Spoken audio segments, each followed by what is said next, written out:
So before I get into my video, I gotta just say this.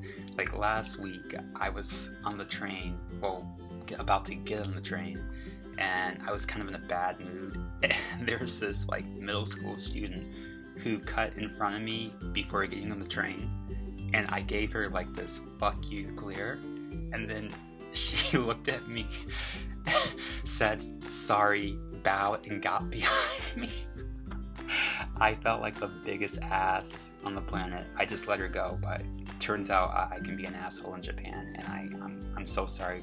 Girl, like I know you'll never see this video, but if for some reason you do, I am so sorry. I am so sorry. And by sorry, I mean I'm sorry because you had it coming. No, I'm just fucking with you. No, sorry. I'm such an asshole.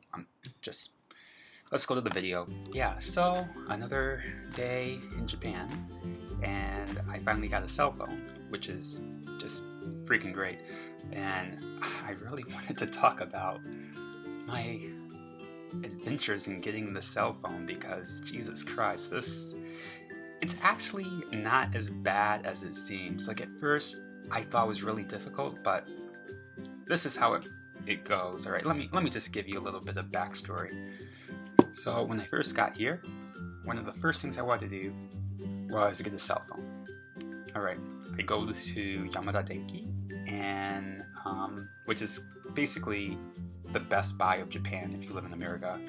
And I tried getting it, but I couldn't do it because on my residence card I didn't have an address. So, they're like, no address, then you're out of luck. So, sucks. However, for some very, very strange reason, they do allow you to get a mobile hotspot card type of thing. It's called MiFi, something like that. I forgot what it was. But anyway, I was able to get that without having an address on my residence card. So I was using that for about a month. So let's say you get one of these MaxFi cards or MiFi cards or MiFi cards, whatever the hell it is. You get one of these cards and you pay like $35 a month for this thing. There are limitations, but it's pretty easy to follow as long as you don't go over 3 gigs within 3 days. Then they won't slow down your speed. But with that mobile Wi-Fi hotspot card, you can technically get a phone number with Skype. Skype gives you a phone number. All you have to do is go on Skype, request a phone number, and then it'll give you a Skype Japanese phone number, which you can use within Japan. You put some credit on there and you can make phone calls anywhere. So there's your phone number. Only problem is you can't call emergency numbers, so you can't call 119, which is 911. So if you are basically having a heart attack, or if you get hit by a car, which I'm not gonna lie, may happen the way these people drive, then you're shit out of luck. You're basically dead. But yeah, that's one of your options. But let's say you don't want to go through all of that hassle and you just want to get a phone. So this is how it went down. I went to City Hall, which is there's a lot of stuff you have to go through, a lot of protocol and all this stupid shit, but once you get it, you're good to go. You can literally do anything now. So, I walk into an AU store, and literally I walk in, they're like, what do you want?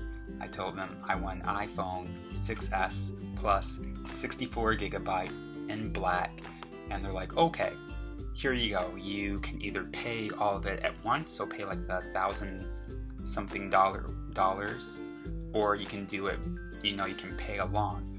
But the only way you can pay along is if you have a credit card.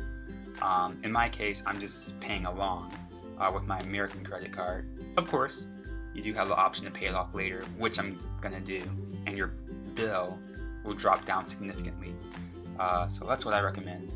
If you have a credit card, just do that so you don't have to pay it all up front, and then when you have the money to pay off the whole phone, just get that shit out the way. So yeah, actually it's that easy. I mean, I've seen other videos about how people are saying it's so hard to get a phone here and so on and so forth, but literally I had no problem. However, now that I think about it, maybe it has to do with visa, like how long your visa is.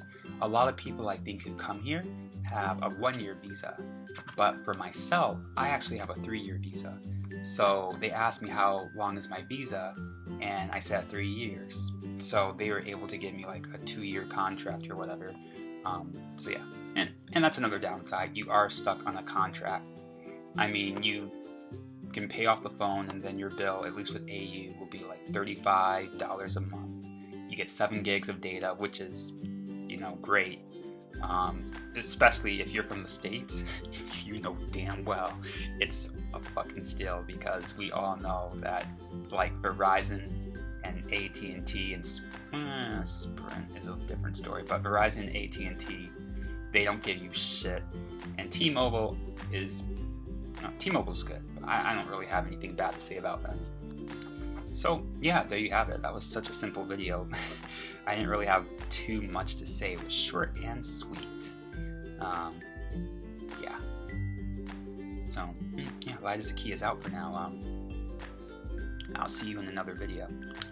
You stay classy, San Diego. That's probably copyright. I probably shouldn't say that. Sorry, Anchorman. Light as a Key out. Peace.